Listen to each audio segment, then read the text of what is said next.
నమస్తే, welcome to NCN news. నా పేరు హరిప్రియ. ముందుగా బులెటిన్ హెడ్లైన్స్ చూద్దాం.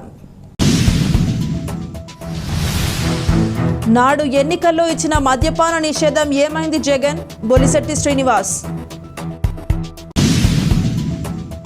గత ఎన్నికల్లో సంపూర్ణ మద్యపాన నిషేధం చేస్తానని ఇచ్చిన హామీ నీటి మూటలుగానే మిగిలిందని తాడేపల్లిగూడెం కూటమి ఎమ్మెల్యే అభ్యర్థి బొలిశెట్టి శ్రీనివాస్ ప్రశ్నించారు. తాడేపల్లిగూడెం పట్టణంలోని యాగర్లపల్లి 24వ వార్డు పుల్లయ్యగూడెం గ్రామాల నుంచి మహిళలు, యువకులు వైసీపీ నుంచి భారీ సంఖ్యలో జనసేన పార్టీ తీర్థం పుచ్చుకున్నారు. ఈ సందర్భంగా బొలిశెట్టి శ్రీనివాస్ మాట్లాడుతూ పార్టీ అధినేత పవన్ కళ్యాణ్ ఆశయాలు నచ్చి మంచి మనసుకి ఆకర్షితులై జనసేన పార్టీలోకి మహిళలు భారీ సంఖ్యలో చేరుతున్నారన్నారు. రాష్ట్రంలో అవినీతి పరుడు జగన్మోహన్ రెడ్డి ఓటు అడిగే హక్కు లేదని, గత ఎన్నికల మేనిఫెస్టోలో ఇచ్చిన హామీలను నెరవేర్చకపోగా నేను హామీలు నెరవేర్చాను, నాకు ఓటు వేయండి అని అడగడం హాస్యాస్పదంగా ఉందన్నారు. ఈ కార్యక్రమంలో ఉమ్మడి పార్టీల నాయకులు, కార్యకర్తలు, అభిమానులు తదితరులు పాల్గొన్నారు.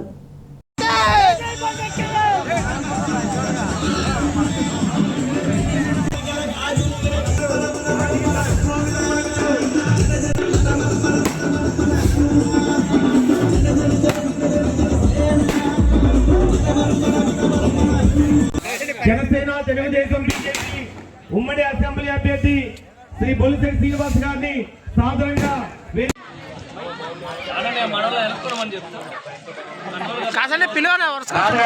జనసేన పార్టీలోకి వచ్చినందుకు ఆహ్వానం పలుకుతున్నాం. అలాగే ఒక్కొక్కరు ప్రశ్నమా మణి జ్యోతి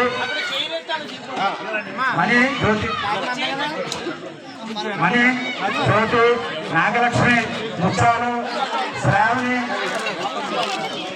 మేరక, రాణి, రామలక్ష్మి, చిట్టింట్లో సమయంతో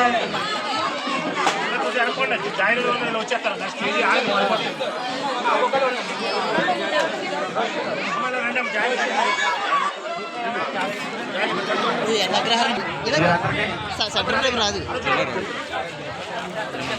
చూడు ఇబ్బంది.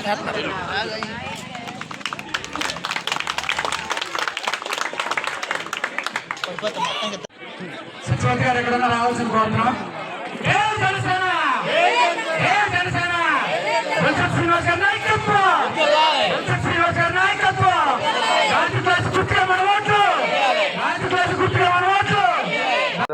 బాగా ఏర్పాటు చేసినటువంటి దుర్గారావు గారికి, సుబ్బారావు గారికి, నాని గారికి, పండు గారికి, ఇక్కడ విచ్చేసిన అక్క చెల్లెళ్ళందరికీ, జన సైనికులకు, వేరు మహిళలకు, వేదిక పెద్దలందరూ కూడా నా ఉదయపూర్వ నమస్కారం. ఈరోజు 2014 నుంచి 19 వరకు మున్సిపల్ చైర్మన్గా ఉండగా ఈ ప్రాంతంలో అనేక సార్లు ఈ హాస్పిటల్ తనిఖీ చేయడం కానీ, మీకు అందరికీ మందులు అందుతున్నాయా లేదా, వైద్యం అందుతుందా లేదన్నా చూసి ఎన్నోసార్లు ఇక్కడ డాక్టర్ని కూడా అపాయింట్ చేసే సంగతి మీ అందరికీ తెలుసు. అదేవిధంగా డ్రైన్ సిస్టమ్ లేదు. ఇక్కడ ఎక్కడెక్కడ రోడ్లు వేశారు కానీ డ్రైన్లు లేవు. ఎక్కడెక్కడ మురిగిపోయే పరిస్థితి.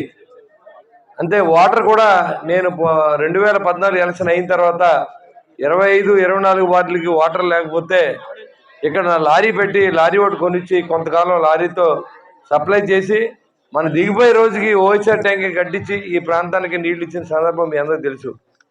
నిరంతరం మీరు బాగుంటే మేము బాగుంటాం, మనం బాగుండాలనే ఆలోచనతో పనిచేసిన వ్యక్తులు. అంతేగాని రాజకీయాల్లోకి వచ్చి డబ్బు సంపాదించుకోవాలి, డబ్బు కోసం వచ్చింది. మనం దాన ధర్మాలు చేసాం తప్ప ఎక్కడా కూడా ₹1 అవినీతి చేయని వ్యక్తిని చెప్పుకుంటా. నాకు చాలా ధైర్యంగా చెప్తాను. ఎక్కడికైనా ఏ గుళ్ళో అయినా చెప్తాం, ఏ చర్చిలో అయినా చెప్తాం, ఏ మసీదులో అయినా చెప్తాం, ఏ రాజకీయం ఎక్కడైనా చెప్పొచ్చు. అక్కడ మీరు వచ్చి నేను ఎప్పుడు లంచం తీసుకోవాలని చెప్పొచ్చు, ఇప్పుడు ఉన్న ఎమ్మెల్యే చెప్పొచ్చు. ఎందుకంటే అవినీతిమయమైనటువంటి పరిపాలన జరుగుతుంది రాష్ట్రంలో.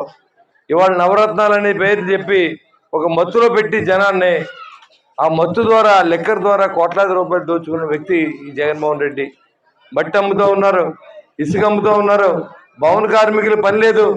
మీరిచ్చే డబ్బుతోనే ఇలా బతకాలి, బెచ్చగాళ్ళగా తయారు చేసి ఎప్పుడు డబ్బు వస్తుందని ఎదురు చేసే కంటే మన కుల పిల్లలకి ఇంటికో 40,000, 30,000 ఉద్యోగం వచ్చే ఉద్యోగాలు ఇప్పిస్తే మనకి ఎవరు ముష్టి ఇవ్వాల్సిన అవసరం లేదు.